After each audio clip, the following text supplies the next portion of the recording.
Nós, como espécie, somos definidos por uma contradição trágica.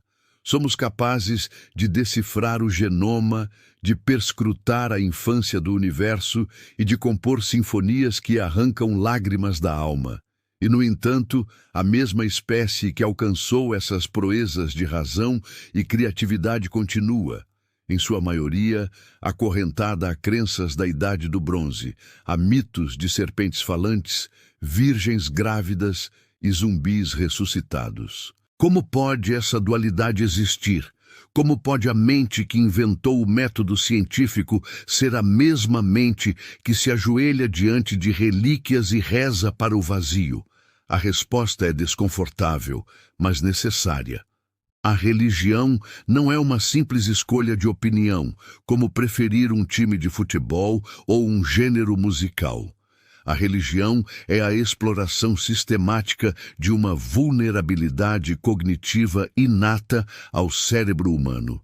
Ela é um vírus, um software malicioso que não vem pré-instalado, mas que é deliberadamente cultivado em nós desde a infância, projetado para sequestrar nossos mecanismos mentais mais primitivos, suprimir nosso pensamento crítico e nos transformar em presas dóceis e obedientes.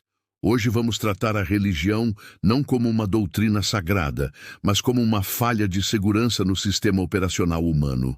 Vamos dissecar a anatomia dessa vulnerabilidade, expor como ela é cinicamente explorada por aqueles que se autodenominam pastores de almas, e argumentar que a denúncia ativa dessa loucura coletiva não é um ato de intolerância, mas uma questão de sobrevivência para a nossa espécie. A verdade é que a fé não oferece qualquer vantagem pessoal real. Ela apenas o torna mais fácil de ser controlado. Para entender por que somos tão suscetíveis a esse vírus, precisamos voltar no tempo, não apenas alguns milhares de anos, mas centenas de milhares de anos, até a savana africana, onde nosso cérebro evoluiu. Sobreviver naquele ambiente exigia atalhos mentais, heurísticas que nos permitissem tomar decisões rápidas em um mundo perigoso. E são precisamente esses atalhos, hoje obsoletos, que a religião explora. O primeiro e mais importante é o que os cientistas cognitivos chamam de dispositivo hiperativo de detecção de agência. Nossos ancestrais que ouviam um farfalhar na grama e presumiam que era o vento em vez de um leão, não deixaram muitos descendentes. Aqueles que presumiram agência, ou seja, uma mente, uma intenção, por trás do farfalhar e fugiram, sobreviveram. Nós somos os herdeiros dos cérebros mais paranoicos. Essa tendência de ver intenção em toda parte, mesmo em eventos aleatórios, foi uma vantagem evolutiva. Hoje, em um mundo muito mais seguro, esse dispositivo continua hiperativo. Uma coincidência afortunada não é vista como uma flutuação estatística, mas como um sinal de Deus. Um desastre natural não é o resultado de placas tectônicas, mas da ira divina. O cérebro humano está programado para procurar por agentes, e a religião oferece o agente final, um ser invisível que está por trás de absolutamente tudo. Deus é o leão na grama cósmica. O segundo fantasma da evolução é a nossa teoria da mente, a capacidade de inferir os estados mentais, as crenças e os desejos de outras pessoas. Essa é a base da nossa vida social. A religião é a aplicação exagerada dessa ferramenta ao universo inanimado. Nós olhamos para a complexidade da natureza e, em vez de buscarmos processos naturais, projetamos uma mente cósmica, atribuindo ao universo intenções, planos e desejos, como se ele fosse uma pessoa gigante. E o terceiro fator é o nosso dualismo intuitivo. Desde crianças, temos a forte sensação de que nossa mente, nossa consciência, nosso eu, é algo separado de nosso corpo físico. Essa intuição, embora refutada pela neurociência moderna, torna a ideia de uma alma imaterial incrivelmente fácil de acreditar. E se a mente é separada do corpo, então é um pequeno passo para acreditar que ela pode sobreviver à morte do corpo. A promessa de uma vida após a morte, o produto mais vendido da religião, não precisa de provas porque ela se encaixa perfeitamente nesse viés cognitivo pré-existente. Essas são as portas destrancadas da nossa mente. Mas uma porta destrancada não é o mesmo que uma invasão. A religião não é apenas o resultado passivo dessas predisposições. Ela é o cultivo ativo e deliberado dessas vulnerabilidades, começando no momento em que somos mais indefesos, a infância. A doutrinação religiosa infantil é a forma mais difundida e socialmente aceita de abuso mental. O cérebro de uma criança é uma esponja neurobiologicamente projetado para absorver a informação de figuras de autoridade, seus pais, sem questionar. É um mecanismo de sobrevivência. Instalar uma crença religiosa nesse cérebro, antes que as faculdades do pensamento crítico estejam desenvolvidas, não é educação. É a inserção deliberada de um malware no sistema operacional, antes que o firewall do ceticismo possa ser ativado. Dizer a uma criança que um ser invisível a observa constantemente, julga seus pensamentos e a queimará para sempre se ela não obedecer, não é transmitir sabedoria. É plantar uma semente de medo e ansiedade que pode levar uma vida inteira para ser removida. Uma vez que o vírus está instalado, a religião emprega suas ferramentas para garantir que ele nunca seja removido. A principal delas é a glorificação da ignorância, rebatizada com o nome de fé. A fé é apresentada como a maior das virtudes, uma força poderosa e nobre. Mas o que é a fé, na prática? É a prática de se orgulhar de acreditar em algo sem evidências. É o ato de transformar um bug cognitivo, a credulidade, em uma característica de software a ser celebrada. A fé treina a mente para ser confortável com a ausência de provas, para aceitar a autoridade em vez da investigação, para se contentar com respostas fáceis em vez de perguntas difíceis. Uma mente treinada na fé é uma mente perfeitamente preparada para ser enganada, não apenas por padres e pastores, mas por políticos demagogos, por vendedores de curas milagrosas e por teóricos da conspiração. Para completar o processo de vulnerabilização, a religião introduz o duplo golpe da culpa e do medo. Doutrinas como o pecado original são engenharia psicológica de primeira classe. Elas convencem você, desde o nascimento, de que você está fundamentalmente quebrado, manchado, impuro e inerentemente mau. Você não cometeu um erro. Você é um erro. Essa autoimagem de indignidade cria uma ferida psicológica profunda. E para essa ferida, a religião oferece tanto o sal quanto o suposto antídoto. O sal é a ameaça do inferno, o medo da tortura eterna, que garante que você nunca questione a validade do diagnóstico inicial. E o antídoto é a própria instituição religiosa, a única que possui a graça, o perdão, o caminho da salvação. É um golpe de proteção genial. A religião cria em você a doença da culpa e do medo, e depois se vende como a única cura. Você é mantido em um estado de vulnerabilidade perpétua, sentindo-se quebrado e aterrorizado, e, portanto, eternamente dependente da organização que detém o monopólio da solução. Você não é um buscador livre da verdade.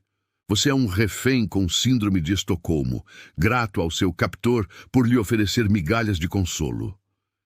Uma vez que essa vulnerabilidade foi cuidadosamente instalada e cultivada, o indivíduo religioso se torna uma presa mansa. Sua mente, treinada para aceitar a autoridade sem questionar, sua psique, carregada de culpa e medo, e sua esperança, projetada em um mundo invisível, o tornam o alvo perfeito para a explorar. E os predadores espirituais sabem disso. O predador mais óbvio é a figura do intercessor, a classe sacerdotal. Toda a estrutura da religião organizada é construída sobre uma hierarquia de poder. No topo está um Deus inacessível. Na base está o rebanho de fiéis, ignorantes da vontade divina. E no meio, convenientemente, está o padre, o pastor, o bispo, o ímã, o intermediário, o porta-voz, o gerente de filial da franquia divina. Ele é o único que detém as chaves, que sabe interpretar o livro sagrado, que pode administrar os sacramentos, que pode interceder em seu favor. Essa estrutura cria um desequilíbrio de poder colossal e perigoso. O crente, ensinado a desconfiar de seu próprio julgamento e a se ver como um pecador necessitado, cede sua autonomia a essa figura de autoridade. O homem de Deus não é visto como um simples conselheiro, mas como um canal direto para o sobrenatural. Questioná-lo é questionar o próprio Deus. E uma autoridade que não pode ser questionada é a definição de tirania. A consequência mais visível dessa dinâmica é a exploração financeira. O dízimo, as ofertas, as campanhas de arrecadação de fundos. Tudo isso é construído sobre a premissa de que doar dinheiro para a organização religiosa é uma forma de agradar a Deus, de garantir bênçãos ou de comprar um lugar no paraíso. A teologia da prosperidade é a versão mais descarada e cínica desse golpe, transformando a fé em um esquema de pirâmide espiritual, onde se promete que Deus o recompensará financeiramente, mas somente depois que você enriquecer o pastor. É a exploração da esperança dos desesperados, um imposto sobre a credulidade. Mas a exploração vai muito além do dinheiro. O poder incontestável concedido ao clero é o terreno fértil para os piores abusos. Os escândalos de abuso sexual na Igreja Católica e em inúmeras outras denominações e cultos não são um acidente. São a consequência inevitável de um sistema que concede a homens um poder quase divino sobre as vidas de outros, especialmente dos mais vulneráveis, e que, ao mesmo tempo, exige um voto de segredo e lealdade à instituição acima de tudo. O crente, treinado para não tocar no ungido do Senhor, torna-se a presa perfeita, incapaz de denunciar seu agressor por medo de castigo divino ou de destruir sua própria comunidade de fé. O predador espiritual, no entanto, não age sozinho. Ele tem um aliado poderoso, o predador político, uma população treinada para acreditar na fé, para obedecer à autoridade e para pensar em termos de nós contra eles. É o sonho de todo demagogo e aspirante a tirano. A história é um longo e sangrento testemunho da aliança entre o altar e o trono. Líderes políticos, de imperadores romanos a monarcas absolutistas e presidentes modernos, sempre usaram a religião para legitimar seu poder. A doutrina do direito divino dos reis foi a justificativa para séculos de tirania. Hoje, políticos rotineiramente afirmam que Deus está do seu lado, que sua nação tem um destino manifesto, que suas políticas são parte de um plano divino. Essa retórica transforma a discordância política em blasfêmia.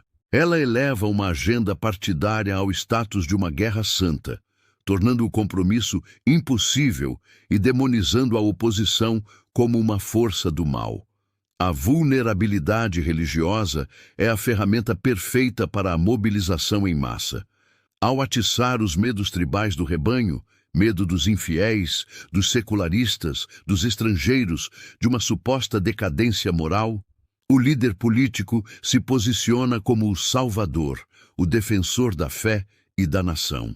E o crente, com sua mentalidade de cerco e sua obediência à autoridade, marcha alegremente para a guerra, para a perseguição de minorias ou para a supressão de liberdades, tudo sob a bandeira de uma causa sagrada.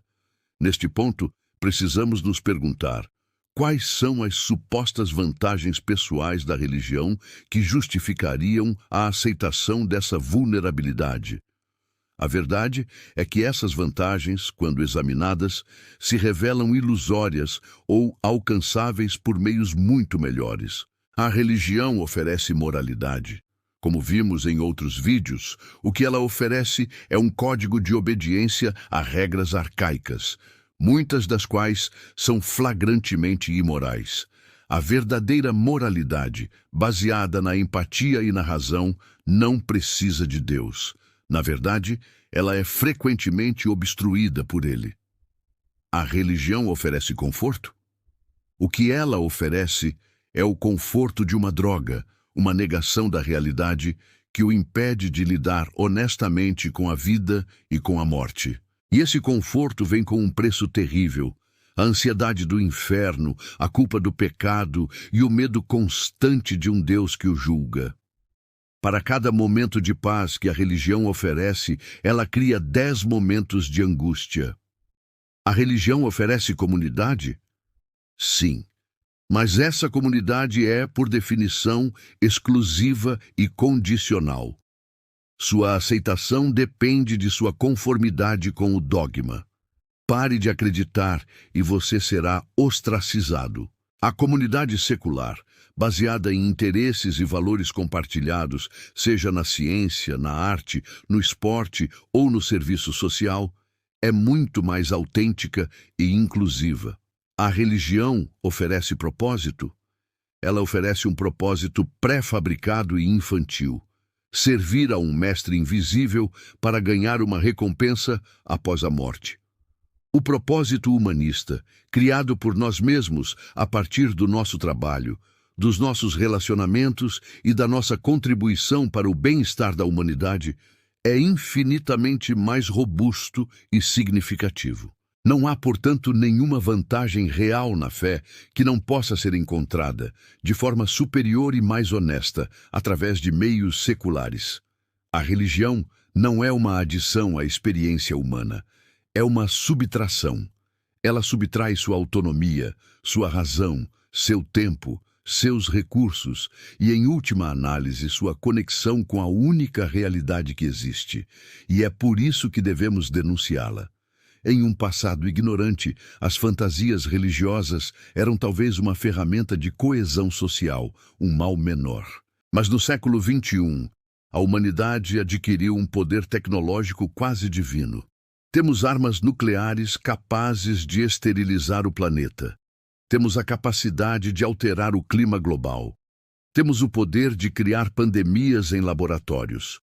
Neste novo e perigoso contexto, uma visão de mundo baseada na fé sobre a evidência, no tribalismo sobre o universalismo e na esperança de um apocalipse sobre a responsabilidade pelo futuro, não é mais uma excentricidade inofensiva. É um risco existencial. É a receita para o suicídio da espécie. Uma civilização com o poder de deuses não pode mais se dar ao luxo de se guiar pela mentalidade de demônios e anjos da Idade do Bronze. Denunciar os riscos da crença religiosa não é um ato de arrogância. É um ato de saúde pública cognitiva. É como defender a vacinação contra um vírus que se espalha através da desinformação. É como defender o saneamento básico contra uma praga que prospera na sujeira. A religião é uma praga da mente e o antídoto é a razão, o ceticismo e a coragem de dizer em voz alta que a loucura, mesmo quando compartilhada por bilhões, ainda é loucura.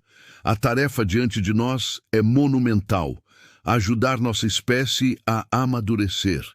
É ajudar as pessoas a encontrar a coragem de viver sem muletas, de enfrentar a realidade sem contos de fadas e de encontrar propósito e moralidade em sua própria humanidade. É uma luta pela própria alma da nossa civilização, uma luta entre o futuro e o passado, entre as estrelas e o pó de livros antigos. Se você acredita que a humanidade é capaz de mais do que o medo e a submissão, se você acredita que a razão, a empatia e a coragem são as ferramentas que nos levarão a um futuro melhor, então você está no lugar certo. Inscreva-se neste canal e junte-se à comunidade que está na linha de frente desta luta pela iluminação. Deixe o seu like para que o algoritmo entenda que a voz da razão precisa ser amplificada e não silenciada. Use os comentários para compartilhar suas próprias experiências e argumentos, fortalecendo nossa causa comum. E o mais importante, compartilhe este vídeo. Ajude a inocular outra mente contra o vírus da fé. Ajude a salvar nossa espécie de si mesma.